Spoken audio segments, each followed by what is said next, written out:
Hello students, चलिए start करते हैं एक्सरसाइज 13.5 प्रोबेबिलिटी का क्वेश्चन नंबर 5 देखते हैं क्या है। The probability that A bulb produce by A factory will fuse after 150 days of use. एक फैक्ट्री बल्ब प्रोड्यूस करती है और वो बल्ब क्या है 150 डेज के यूज के बाद फ्यूज हो जाता है। उसकी प्रोबेबिलिटी 0.05 दे रखी है। Find the probability that out of 5 such bulb, कोई भी 5 बल्ब निकाले, उनमें हमने किसकी प्रोबेबिलिटी निकालनी है? नन, कोई भी फ्यूज ना हो। नॉट मोर देन 1, एक से ज्यादा फ्यूज ना हो। मोर देन 1, एक से ज्यादा फ्यूज हो जाए। और एट लीस्ट 1, मतलब कम से कम एक बल्ब फ्यूज हो 150 डेज के बाद। इनकी प्रोबेबिलिटी आपको फाइंड आउट करनी है। बिल्कुल सिंपल है, ध्यान से देखो। हमें क्या करना है, लेट एक रैंडम वेरिएबल मान लेंगे हम। Let x is number of bulb, number of bulb की बात कर रहा है, फ्यूज आफ्टर 150 डेज। क्या मान लिया हमने? x मान लिया। Number of bulb fuse after 150 days कि 150 डेज के बाद जो है नंबर ऑफ बल्ब फ्यूज हो रहे हैं। तो यहां पे प्रोबेबिलिटी ऑफ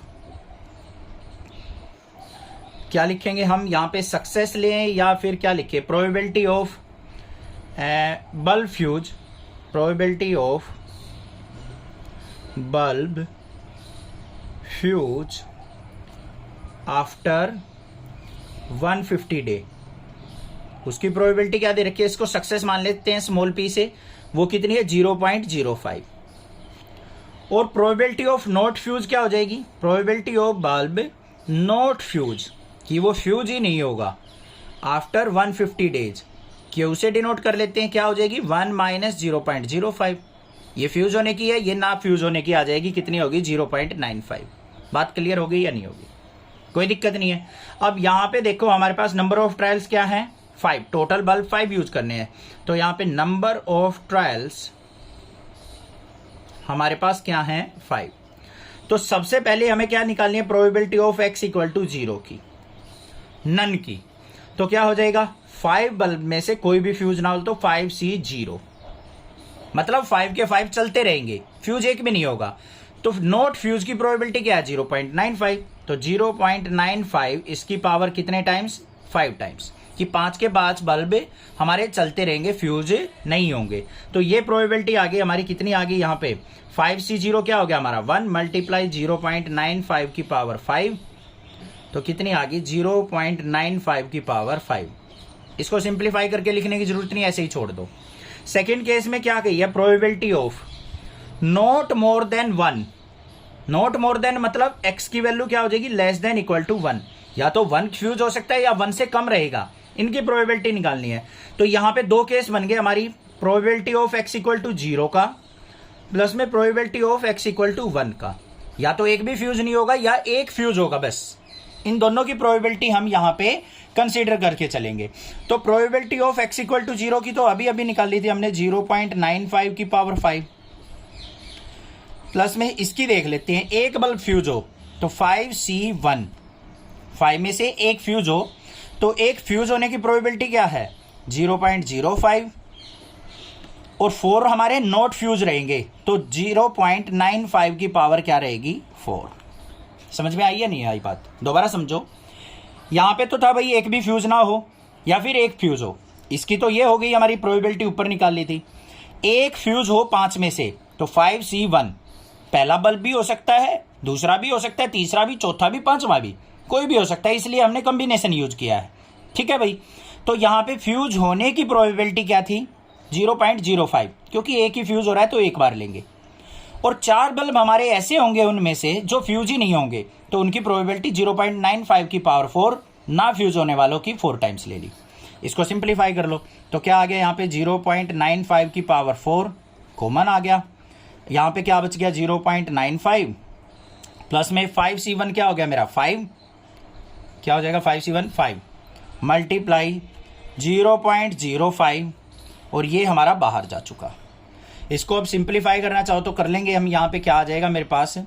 0.95 की पावर 4 इंटू में 0.95 और प्लस में 5 के 5 से मल्टीप्लाई करेंगे तो 0.25। तो टोटल वैल्यू क्या आ गई हमारे पास? 0.95 की पावर 4 मल्टीप्लाई 0.95 और 0.25 कितना हो गया 1.2। ये प्रोबेबिलिटी आ गई हमारी किसकी, नॉट मोर देन 1 की। क्लियर हो गई बात। अब हमें किसकी निकालनी है, थर्ड देख लेते हैं। प्रोबेबिलिटी ऑफ, पॉइंट डाल लेंगे भाई इन पे, कंफ्यूज नहीं होनी चाहिए, ये सेकंड ये फर्स्ट। मोर देन 1 की मतलब एक से ज्यादा फ्यूज होना चाहिए। ये नॉट मोर देन 1 की थी और मोर देन 1 की निकालनी है हमें, मतलब x की वैल्यू ग्रेटर देन 1 की चाहिए हमें। तो क्या हो जाएगी 1 minus probability of x less than equal to 1। 1 में से नॉट मोर देन 1 की सब्ट्रैक्ट कर दें तो हमारी मोर देन 1 की आ जाएगी या नहीं आ जाएगी। सोचो भाई ध्यान से, उसने क्या कहा है कि मोर देन बल्ब हमारे फ्यूज हो जाने चाहिए, एक से ज्यादा, 2 भी हो सकते हैं, 3 भी हो सकते हैं, 4 भी हो सकते हैं और 5 के 5 बल्ब भी खराब हो सकते हैं। ठीक है, तो हमें क्या करना है, एक भी खराब ना हो और एक खराब हो, उनकी प्रोबेबिलिटी सब्ट्रैक्ट कर लेंगे 1 में से, तो एक से ज्यादा खराब होने वालों की प्रोबेबिलिटी आ जाएगी। तो क्या होगी 1 माइनस, ये कितनी निकली थी हमारी 1.2 मल्टीप्लाई 0.95 की पावर 4। बस यहीं छोड़ दो, आंसर भी शायद इसी फॉर्म में दे रखे हैं। ये हो गई हमारी प्रोबेबिलिटी। अब हमें कौन सा केस निकालना है, फोर्थ केस देखो क्या है। फोर्थ केस है हमारे पास, at least 1 will fuse after 150 days of use.